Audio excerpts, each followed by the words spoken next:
Bismillahirrahmanirrahim. Alhamdulillahi Rabbil Alameen.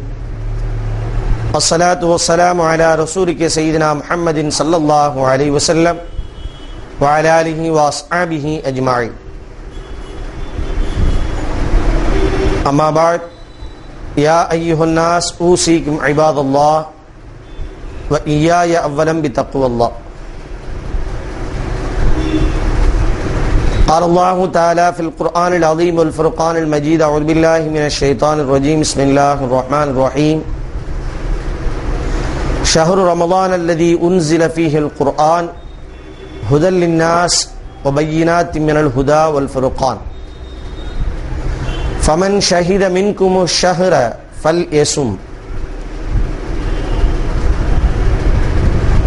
அருளாட்சி தனதாக்கி அதன் சாட்சி நபியாக்கி உலகாட்சி புரியும் அல்லாஹ் ஒருவனுக்கே புகழனைத்தும் உரித்தாகுக.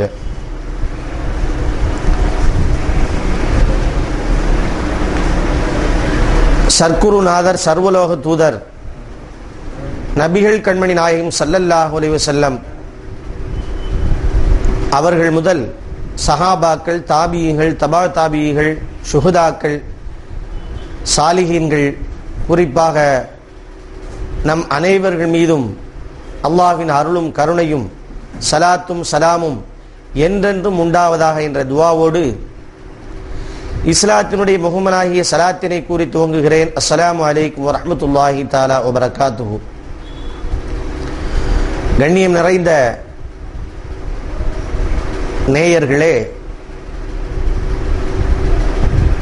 நல்ல ஒரு காலை பொழுதிலே, இனிமையான நேரத்திலே உங்களை சந்திக்கக்கூடிய வாய்ப்பை ஏற்படுத்திய இந்த நிறுவனத்தார்களுக்கும் அதை சார்ந்த சேவையாளர்களுக்கும் முதற்கண் என்னுடைய நன்றியை தெரிவித்து ஆரம்பம் செய்கிறேன்.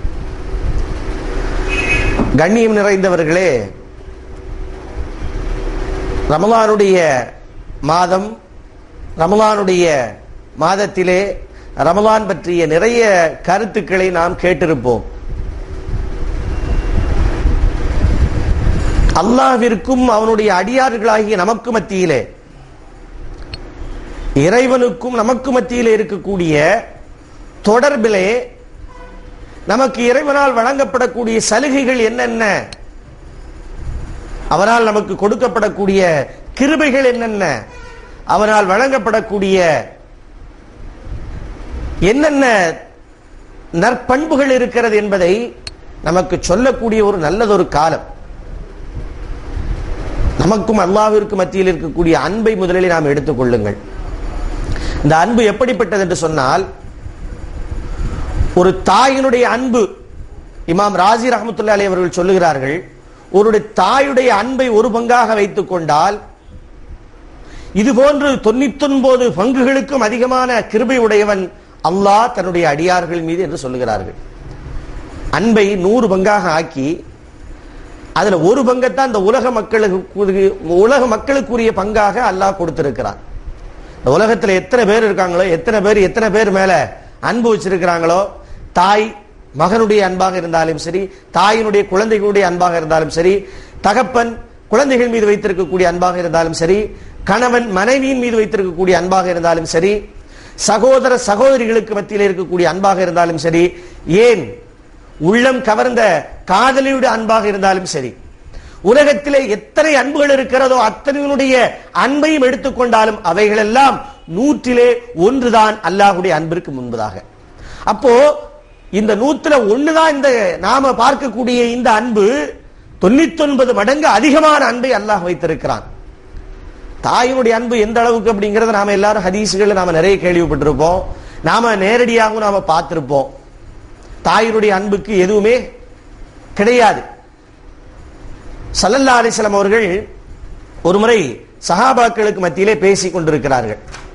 பேசிக் கொண்டிருக்கும் பொழுது இந்த தாயினுடைய அன்பை பற்றி ஸல்லல்லாஹு அலைஹி வஸல்லம் அவர்கள் சொல்லுகிறார்கள். என்ன சொல்றாங்க அப்படின்னா, ஒரு பெண்மணி தன்னுடைய குழந்தை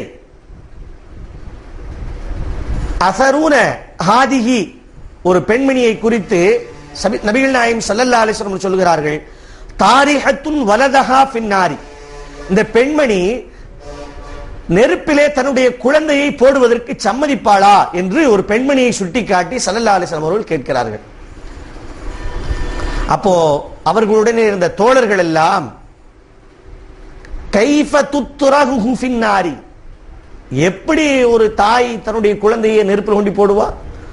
காலு லா வல்லாஹி யா ரசூலல்லாஹ் லா துத்ரஹு ஃபின்னாரி, எந்த தாயும் தன்னுடைய குழந்தையை நெருப்பிலே போடுவதற்கு சம்மதிக்க மாட்டாள் யா ரசூலல்லாஹ் என்று நபிகள் நாயகம் ஸல்லல்லாஹு அலைஹி வஸல்லம் அவரிடத்திலே அவருடைய தோழர்கள் எல்லாம் சொல்லுகிறார்கள்.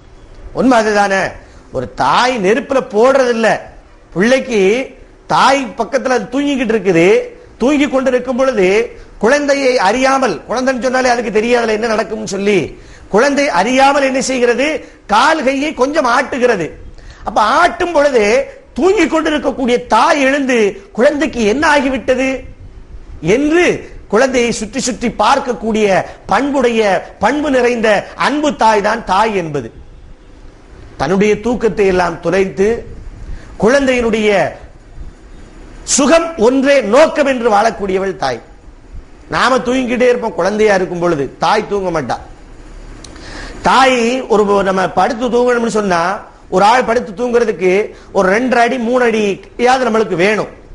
ஆனா தாய் எப்படி நம்முடைய இந்த குழந்தை சின்ன பிள்ளையா இருக்கும்போது எப்படி படுத்திருப்பான்னு கேட்டா, ஒரு அரை அடிக்குள்ளேயே இந்த குழந்தை அங்கிட்டு இங்கிட்டு உருண்டு கீழே விழுந்துடக்கூடாது அப்படிங்கிறதுக்காக வேண்டி தான் படுத்திருக்கக்கூடிய அந்த பெட்ல ஒரு அரை அடியை மட்டும் தனக்கு எடுத்துக்கிட்டு மிச்ச எல்லாத்தையும் குழந்தை கொடுத்துருவா. அந்த பிள்ளை இங்க இருந்து அங்க வரைக்கும் உருளும்.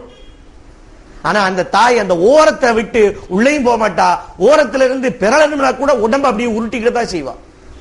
ஒவ்வொரு வீட்டிலையும் நடைபெறக்கூடிய நிகழ்வு இது. அப்ப இப்படி பார்க்கக்கூடிய ஒரு தாய் அன்பு, அவருடைய அன்பு.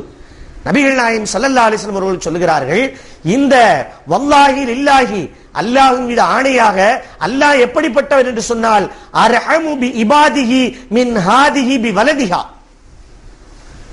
தன்னுடைய குழந்தை மீது தாய் காட்டக்கூடிய அன்பை விட அதிகமான அன்பை செலுத்தக்கூடியவன் அல்லாஹ் என்று கண்மணி நாயகம் ஸல்லல்லாஹு அலைஹி வஸல்லம் அவர்கள் நம்மின் மீது அல்லாஹ் வைத்திருக்கக்கூடிய அன்பை பற்றி பேசுகிறார்கள். கண்ணியம் நிறைந்த அல்லாஹ்வின் நல்லடியார்களே, அப்படிப்பட்ட அன்பு இருப்பதின் காரணமாகத்தான் நாம் கடந்த நோன்பு வைத்த காலங்களை எல்லாம் அல்லாஹ் தன்னுடைய அன்பை தருவதாக, தன்னுடைய ரஹ்மத்தை தருவதாக, தன்னுடைய அருளை தருவதாக, வேண்டுவோர் வேண்டுங்கள் அள்ளி அள்ளி கொடுக்கிறேன் என்று சொல்லுகிறான். ஒண்ணு தெரியுமா, அல்லாஹ்வுக்கு மனுஷனுக்கு உள்ள வித்தியாசம் என்ன தெரியுமா? மனுஷனுக்கு கேட்க கேட்க கோபம் வரும், அல்லாஹ்விற்கு கேட்காவிட்டால் கோபம் வரும். நல்லா இருக்குதுல்ல? ஒரு ஆள்கிட்ட போய் நாம இன்னைக்கு ஒரு 10 ரூபா கொடுங்களேன்னு கேளுங்க, கொடுத்துருவாரு. 2வது நாள் ஒரு 10 ரூபா நீங்க வேணும்னு போய் கேளுங்க, அப்படியே கொஞ்சம் யோசிச்சுட்டே கை என்ன செய்யும், பாக்கெட்டுக்குள்ள போகும். அதுக்கப்புறமா எடுத்து கொடுப்பாரு. 3வது நாள் போய் கேளுங்க, அப்படியே முகத்தை அப்படியே கொஞ்சம் திருப்பிக்கிட்டே இருப்பாரு. அப்புறம் நீங்க வற்புறுத்தி கேட்டா தான் மறுபடியும் கிடைக்கும். 4வது நாள் போனீங்கன்னு சொன்னா அவருடைய முகத்தினுடைய சுருக்கங்கள், நெற்றியில சுருக்கங்கள் எல்லாம் நீங்கள் காணலாம். அந்த அளவுக்கு சடைஞ்சு போயிருவோம் மனுஷன். கொடுத்து கொடுத்து கொடுத்து கொடுத்து போய் கேட்க கேட்க கேட்க கேட்க சடையக்கூடியவன். ஆனால் அல்லாஹ் எப்படிப்பட்டவன் என்று சொன்னால், வகால ரப்புக்கும் உதுஊனி அஸ்தஜிப் லக்கும், உங்களுடைய அல்லாஹ்வை நீங்கள் கேளுங்கள், அஸ்தஜிப் லக்கும், அந்த அல்லாஹ் உங்களுக்கு கொடுப்பான். கேட்காம விட்டால் அல்லாஹ் உங்கள் மீது கோபம் கொள்கிறான். நபிகள் நாயகம் ஸல்லல்லாஹு அலைஹி வஸல்லம் அவர்கள் சொல்லி இருக்கிறார்கள். அப்ப கேட்காட்டி கோபம் அல்லாஹ்விடத்திலே, கேட்டா கோபம் மனிதனிடத்திலே. இதுதான் மனிதனுக்கும் அல்லாஹ்விற்கும் உள்ள வித்தியாசம். அந்த அல்லாஹ் சொல்லுகிறான், நீங்கள் என்னிடத்திலே என்னுடைய அன்பை, என்னுடைய அருளை கேட்டுக்கொண்டே இருங்கள், நான் கொடுத்து கொண்டே இருக்கிறேன். அல்லாஹ் கூறுகிறான், மனிஸ்தர்சுக்கும், உங்களிலே யாருக்கு வாழ்வாதாரங்கள் தேவை, அர்சுக்குஹு, அவர்களுக்கு நான் அதை வழங்குவேன் என்று அல்லாஹ் சொல்லுகிறான். அப்போ அல்லாஹ்வுடைய அன்பு இந்த அடியார்கள் மீது அந்த அளவிற்கு புனிதமானது, உயர்ந்தது. தாயினுடைய அன்பை விட உலகத்தினுடைய அன்பு நிறைய சொல்லணும் பார்த்தோம்னா நிறைய இருக்குது. ஒருத்தன் என்ன செய்றான், மனைவி இறந்துட்டா உடனே என்ன செஞ்சிடறான், அதோட ஏன் மூச்சும் போயிடணும்னு சொல்லிடுறான். கணவன் மனைவிக்குள்ள இருக்கக்கூடிய அன்பு. இன்னும் சில பேர் பாத்தீங்கன்னா பேப்பர்ல கிறுக்குத்தனமான அன்பு, அவ செத்துட்டா நானும் செத்துறேன், எங்கடா போறது? உன்னை வளர்த்த உன்னுடைய தாய், உன்னுடைய தந்தை, உன்னுடைய சகோதரன், உன்னுடைய சகோதரி எவ்வளவு இருக்குது, இது எல்லாம் மறந்து போயிருது. இடைப்பட்ட காலத்திலே நான் சொல்ல போனோம்னு சொன்னா இனக்கவர்ச்சியினால் கவரப்பட்டு சில பேர் என்ன செய்யறாங்க, அவ செத்தோட நானும் செத்து போயிடுறேன் போறாங்களா இல்லையா? ஆனா இதையெல்லாம் விட உயர்ந்த ஒரு அன்பான ஒரு அருளான கிருபையுடையவன் அல்லாஹ். அப்படிப்பட்ட அருளை நமக்கு அல்லாஹ் தர காத்திருக்கிறான். அல்லாஹ்வுடைய ஏற்பாடு என்ன அப்படின்னு கேட்டா, பொதுவாகவே எல்லாருக்கும் தெரியும், ஒரே இறைவன் தான், அது அல்லாஹ் ஒருவனைத்தான் வணங்க வேண்டும், வேற யாரையும் வணங்கக்கூடாது என்பது எல்லாருக்குமே தெரியும். அல்லாஹ் மட்டும்தான் வணங்க வேண்டும். கலிமாவுடைய தாத்பரியமே அதுதான், லா இலாஹ இல்லல்லாஹு, வணக்கத்திற்குரியவன் அல்லாஹ் ஒருவன் தான், வேற யாருமே கிடையாது, அல்லாஹ் மட்டும்தான் வணங்கணும். அல்லாஹ்விற்கு துணை யாரு இணை எதுவுமே கிடையாது. அதே இன்னொரு அல்லாஹ் இருந்தால் ஃபஸததா, இந்த உலகமே என்ன செஞ்சிடும், குழப்பத்தில் ஆளாகிவிடும்.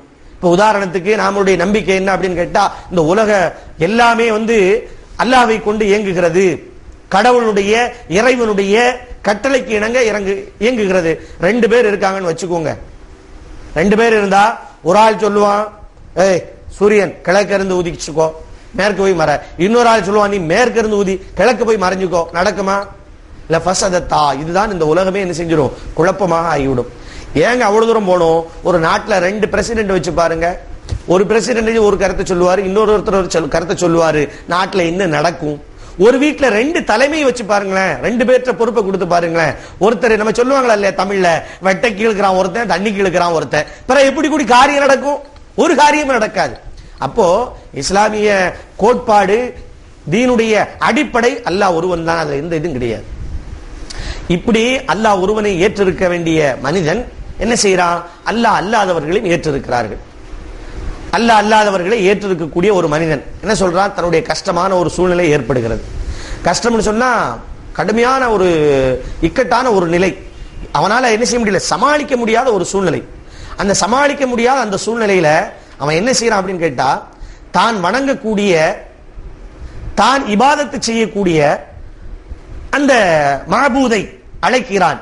யாசனம் யாசனம் யாசனம் என்று சொல்லுகிறான். யாசனம் சொன்னா நான் வணங்கக்கூடிய சிலையே, நான் வணங்கக்கூடிய மஅபூதே, வணங்கப்படக்கூடியவனே என்று யாசனம் யாசனம் என்று அவன் சொல்லிக் கொண்டே இருக்கிறான்.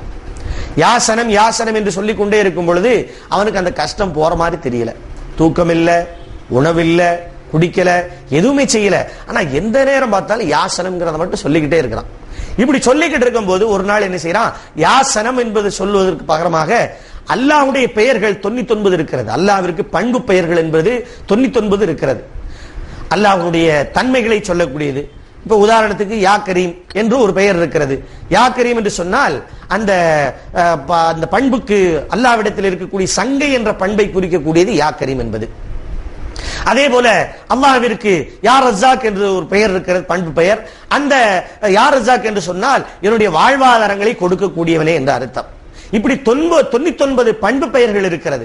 அதுல பாத்தீங்கன்னு சொன்னா எல்லா பண்புக்கும் ஒவ்வொரு பெயர் தான் இருக்கும். ஆனால் அருள், அன்பு, கிருபை இதை குறிப்பதற்கு 2 பெயர்கள் அந்த பண்பு பெயர்களிலே உண்டு.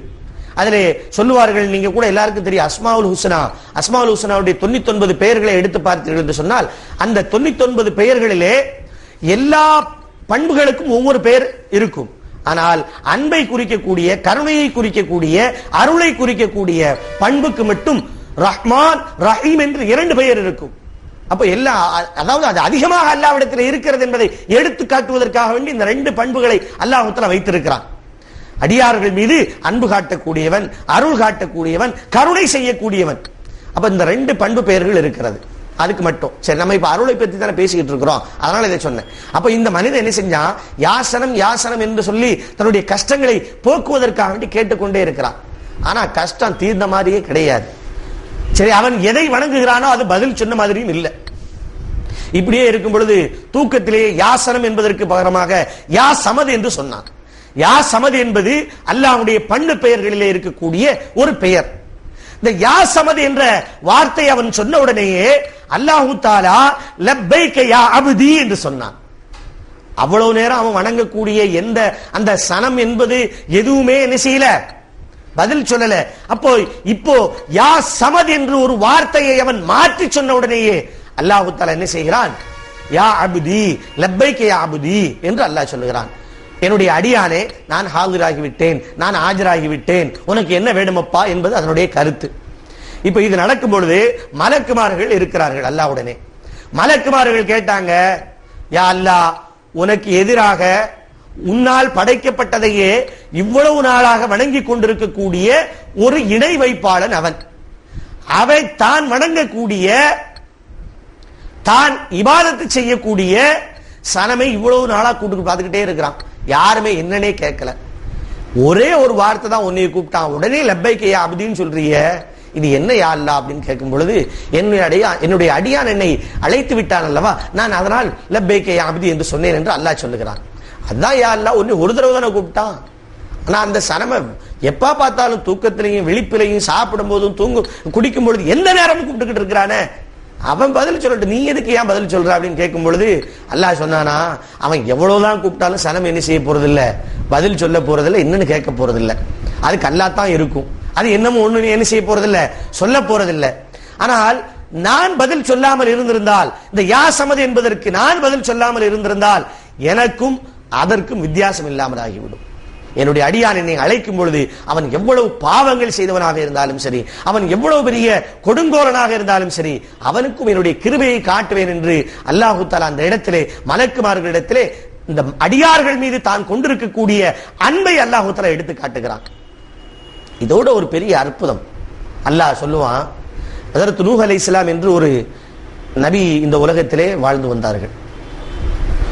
நூஹ் அலைஹிஸ்ஸலாம் அவர்கள் இரண்டாவது ஆதம் என்று போற்றப்படக்கூடியவர்கள். அதாவது நூஹ் அலைஹிஸ்ஸலாம் அவர்கள் அல்லாஹ்வை பற்றி மக்களுக்கு மத்தியிலே எடுத்து சொல்லுகிறார்கள். எடுத்து சொல்லும் பொழுது அந்த மக்கள் எல்லாம் அதை ஏற்காமல் மாறு செய்து நடக்கிறார்கள். அப்பொழுது அல்லாஹ்விடத்திலே நூஹ் அலைஹிஸ்ஸலாம் அவர்கள் சொல்லுகிறார்கள், அன்னி மக்லூபுன் ஃபன்தஸிர், யா அல்லாஹ், நான் இந்த மக்களுக்கு எடுத்து சொல்வதிலே தோல்வி அடைந்து விட்டேன். இந்த மக்கள் யாருமே என்ன செய்யறதில்ல, என்னுடைய சொல்ல கேட்கறதில்ல. அதனால நீ எனக்கு உதவி செய், உதவி செய்யறதுனா இந்த மக்கள் எல்லாம் அழிச்சிரு அப்படின்னு சொல்லி நூஹ் அலைஹிஸ்ஸலாம் அவர்கள் துவா செய்வார்கள். அந்த துவாவுடைய பலனாக அல்லாஹு தஆலா உலகத்தில் இருக்கக்கூடிய எல்லா மக்களையும் அழிப்பான்.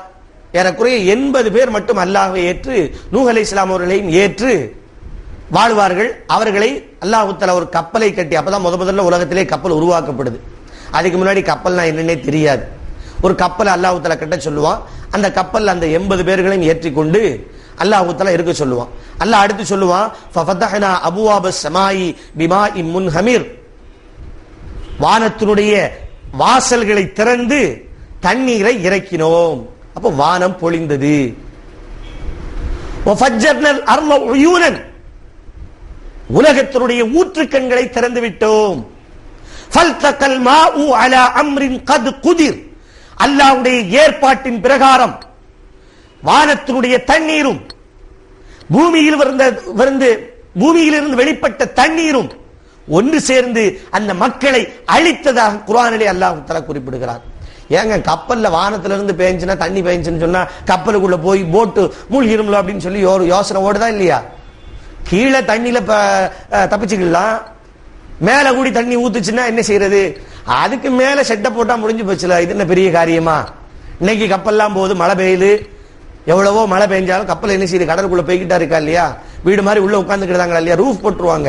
அது மாதிரி எல்லா இடத்துல ரூஃப் போட சொல்லிட்டான். அதற்கு இப்ப நூஹ் அலைஹிஸ்ஸலாம் அவர்களை ரூஃப் போட சொல்லி மேலையும் ரூஃப் கீழையும் தண்ணியில முங்காம இருக்கிறதுக்கு கப்பலை கட்டித்தான் எல்லா 80 பேரும் ஏத்தியாச்சு. இப்ப எல்லாம் இந்த தண்ணி வந்து எல்லா மக்களையும் அழிச்சிருச்சு. அழிச்சு முடிஞ்ச பிறகு ஹஜ்ரத் நூஹ் அலைஹிஸ்ஸலாம் அவர்களுடைய அந்த கப்பல் தரை தட்டுகிறது. அழிச்சு முடிஞ்சாச்சு, தண்ணி வடிஞ்சிருச்சு. அப்போ தரை தட்டின உடனே கீழே எல்லாரும் 80 பேர் இறங்குனாங்க. இறங்கிட்டு நூஹ் அலைஹிஸ்ஸலாம் அல்லாஹ்விடத்துல கேட்கிறாங்க, ரப்பே, இன்னும் நான் என்ன செய்யட்டும், இனிமே நான் என்ன செய்யட்டும் அப்படின்னு சொல்லி கேட்கும் பொழுது அப்ப அல்லாஹ் சொல்றான், வேலை முடிஞ்சிருச்சா? சரி, நீங்க கேட்ட மாதிரி எல்லாரையும் அழிச்சாச்சா? அழிச்சாச்சு. சரி, இங்க வாங்க, இந்த அங்கங்க கொஞ்சம் களிமண் கிடக்கு பாருங்க, அங்கங்க இங்க கொஞ்சம் சகதியே, அங்க கொஞ்சம் சேரு, அங்க கொஞ்சம் களிமண், இப்படி எல்லா இடத்துலயும் களிமண்ணா கிடக்கு பாருங்க, அந்த களிமண் எல்லாம் ஒண்ணு சேருங்க அப்படின்னு சொல்லி அல்லாஹ் சொல்றான். சரி அப்படின்னு சொல்லி நூஹ் அலைஹிஸ்ஸலாம் களிமண்ணெல்லாம் ஒண்ணு சேர்க்கிறாங்க. களிமண்ணெல்லாம் ஒண்ணு சேர்த்த உடனே சொல்றாங்க நூஹ் அலைஹிஸ்ஸலாத்துல அல்லாஹ் சொல்றான் நூஹ் அலைஹிஸ்ஸலாம் அவர்களிடத்துல இதையெல்லாம் ஒரு பானை மாதிரி செய்யுங்க அப்படின்னு சொல்லி. யா அல்லாஹ், எனக்கு பானைன்னா என்னன்னே தெரியாது, பானைன்னா என்னன்னே தெரியாது. ஆனா இப்படி இப்படி இருக்கும், இப்படி இப்படி செய்யுங்க. ஏதாவது முன்னாடி ஒன்ன பார்த்தா தானே செய்ய முடியும், ஒரு மாடல் இருந்தா தானே எதையும் செய்ய முடியும். புதுசா ஒன்ன உருவாக்கணும்னா எவ்வளவு கஷ்டம் யோசிச்சு பாருங்க. இந்த செல்போன் இருக்கு பாருங்க, இப்ப செல்போனு 1000 கம்பெனி போட்டு 1000 மாடல்ல வந்துருச்சு. ஆரம்பத்தில் செல்போன் எப்படி இருந்துச்சு அப்படின்னு சொல்லி கேட்டீங்கன்னா செங்க கட்டி மாதிரி இருக்கும். நம்ம இந்தியாவில் செல்போன் அறிமுகமாகும் பொழுது போற சென்னையில் பார்த்தீங்கன்னா ஆர்பிஜின்னு சொல்லி முதல்ல அறிமுகப்படுத்தும் பொழுது அவன் கொடுத்த செல்போனை பார்த்தீங்கன்னு சொன்னா நம்ம வீட்டு செங்க கட்டி இருக்கு பார்த்தீங்களா, அந்த ஒரு சின்ன செங்க கட்டி அப்படி காதில் வச்சு பேசினா எப்படி இருக்கும், அவ்வளவு தண்டி இருக்கும். அது இப்படித்தான் சொல்லி ஏதோ ஒண்ணுல யோசிச்சு அது செஞ்சது. அது ஆரம்பத்துல அந்த மாடலை வச்சு இன்னைக்கு எப்படி ஆயிப்போச்சு, இந்த 2 விரல் அளவுல வச்சிருக்கிறான். ஏன்னா திடீர்னு போன் அடிக்குது, என்னடா அப்படின்னு சொல்லி பையில இருந்து என்னத்தையும் எடுக்கிறான்னு பார்த்தா முடுதான் இருக்குது, இவ்வளவுதாங்க இருக்குது, 2 விரல் அளவு. அது சவுண்ட பாத்தீங்கன்னா அப்படி அடிக்குது.